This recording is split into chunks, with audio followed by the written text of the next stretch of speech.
Wow. Nice! Tapang niya.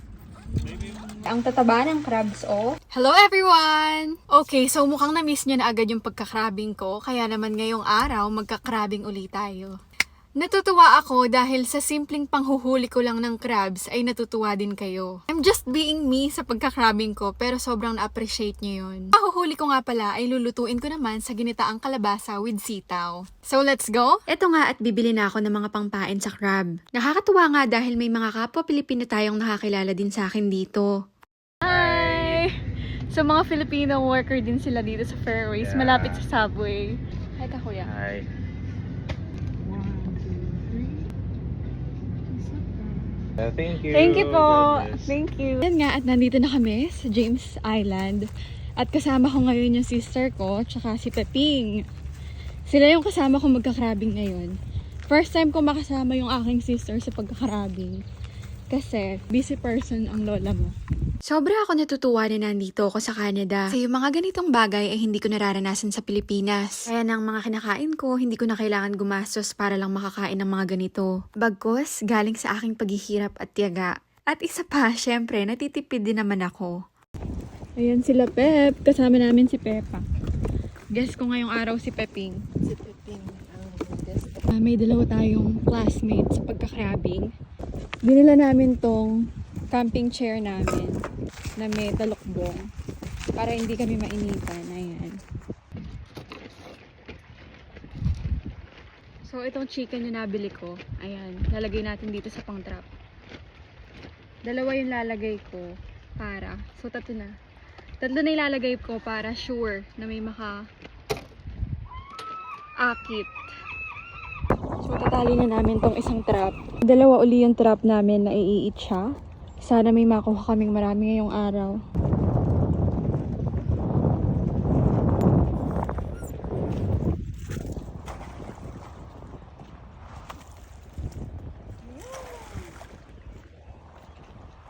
Ayan, habang nag-iintay kami ng trap namin, ang ganda ng sitting pretty namin dito, oh. So, eto, kukuha tayo ng tubig sa baba in case na may mahuli tayo. Sana may mahuli.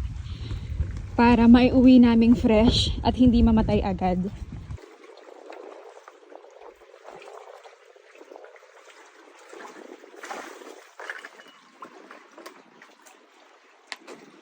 So, ayan na, nakakuha na ako ng tubig. So, iaangat ko na yung isang trap na initsa ko. Ang dami, sana may lalaki. Balake meron. Wow! Ayan, na nakuha namin. Eto, tignan natin tong isa. Dungeness. Eto, lalaki to. OMG. Eto, red. May isa. Parang Dungeness pa yun, red. Eto.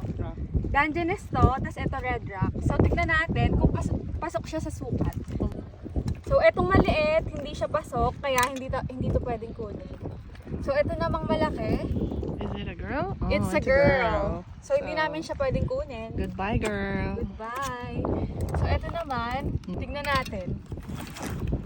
Tignan natin kung pasok siya. Nagsasabing mababait daw yung crab dito, hindi po totoo yun. Ayun o, naninipit oh. Naninipit siya. Ang tapang niya, oh, nakabukas siya talaga. Pasok siya sa sukat, kaya pwede namin tong i-keep. Bakit daw mababait yung crab dito sa Canada? Hindi po siya totoo kasi ayan oh, naninipit siya. Hindi siya totoong mababait. Okay? Ayan ang patunay, oh, see? Oh, di ba? Eto, female, kaya eat siya uli siya. Tapon ko ulit. Bye, girl. Tulungan na kita dito muna.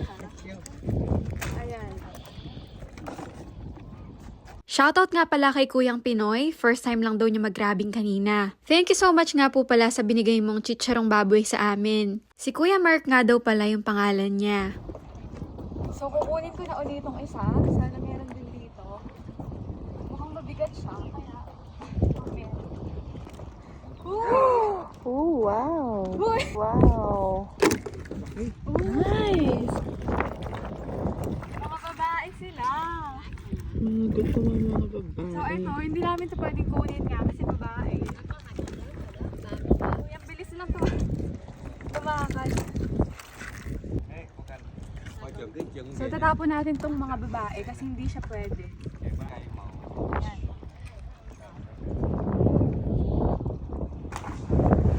pwede sana kasi male siya pero hindi siya sukat. So ibabalik namin.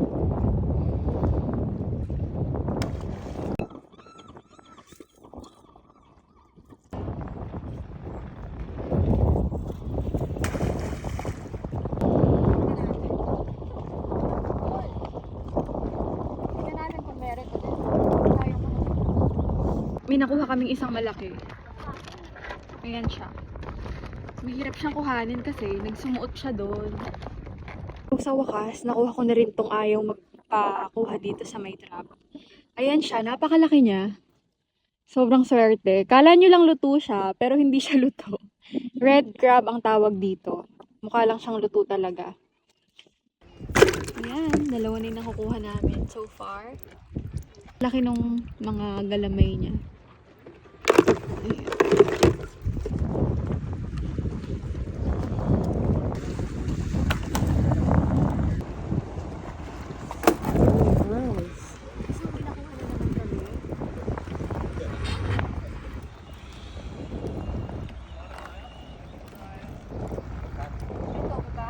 Yan yata yung kaninang tinapon natin. Oo nga, bumabalik eh. Ayan. Yan yung mga nakuha namin sa truck. Mga babae, tatapon ko siya. Kasi hindi nga siya pwedeng kuhanin. Sana marami na kaming makuha para makauwi na.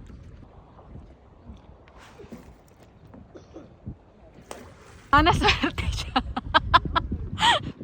Sana swerte siya sa pag-eat siya. Go. Uy! Ano ba yun? So ayan, na-eat na namin yung isa, tsaka dalawa.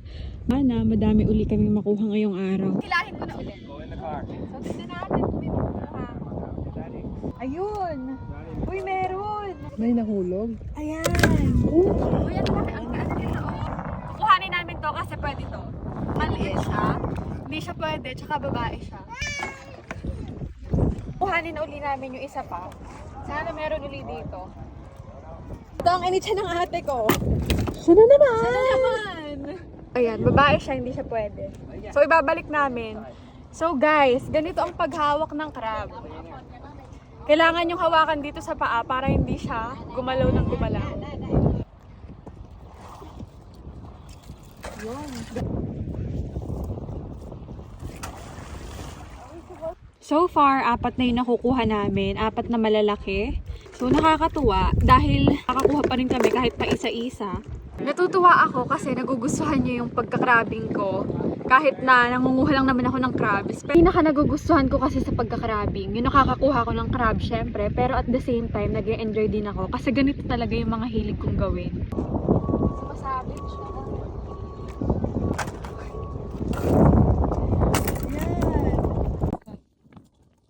Ayan. Babae. Babae.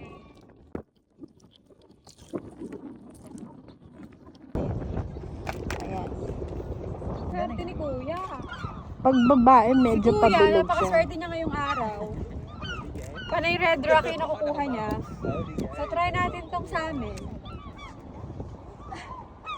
Woohoo! Oh, wow! Wow! This is Yay! So ayan, tingnan niya ang tapang oh. Kumakain ko siya, oh. Ang tapang niya oh. Meron pa siyang kinakaing pain. So dun pala yung bibig niya. So ayan guys, so ang tapang niya. Hindi din mabait ang crab dito. So ayan, kunin na natin. Nagmamatapang siya talaga. Sa wakas at bumitaw na din siya. Napakalaki pa naman niya. Mukha siyang malaman. So ayan. Uy, parang malalim-lalim yung sinabitan nito. Sumabit yung trap namin doon. Papack up na kami kasi madami-dami na rin yung nakuha namin. Kailangan kasi nakaayos siyang ibalik para sa susunod na gamit namin. Hindi kami mahirapan. So, ito yung nakuha namin. Marami-rami din kami nakuha. Naka-6 din kami ngayong araw. Not bad kasi madami kaming kasabayan ng nangunguha kanina dito. Ginataang kalabasa at sitaw kayo sa akin ngayon. Charis. Along the way nga ay nangamatay na sila. Siguro dahil sa init din. Hindi na sila nakasurvive. Kaya ngayon naman, ipapakuluan ko muna sila ngayon. Grabe, ang tataba ng crabs, oh. At ang lasa pa kasi nga fresh, kakahuli lang. At ayan na nga ang niluto kong ganataang kalabasang sitaw with crabs. First time ko nagluto nito, kaya tara, tikman na natin. Hello everyone! Ito na ang aking niluto. Ngayon, titikman ko na. Kasi first time ko nga di bang nagluto nitong ginataan. Di pa talaga ako nakakatry magluto nito. Simula nung pinanganak ako. Wow! Titikman ko na. Buksan muna natin siya. Ayan yung kanyang laman. Napakataba niya. Ayan o. Tikman natin. Kung masarap siya sa ginataan. Masarap! Ang sarap niya. See? Ayan ang taba, oh.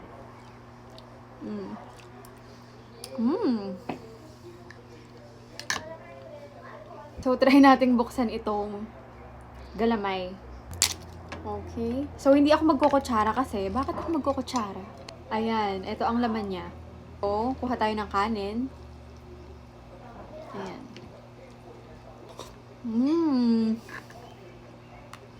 Hindi kayo maniniwala sa sobrang sarap nito. So, ayan ang kanyang laman na napakalaman. Ayan. Kunin natin. Tapos, lagyan natin ng kanin na may sitaw.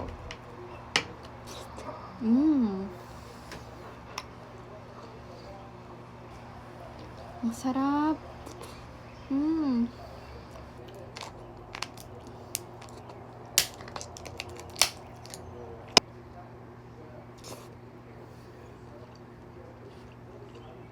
So, yun lang naman ang share ko for today's vlog and thank you for watching. Bye!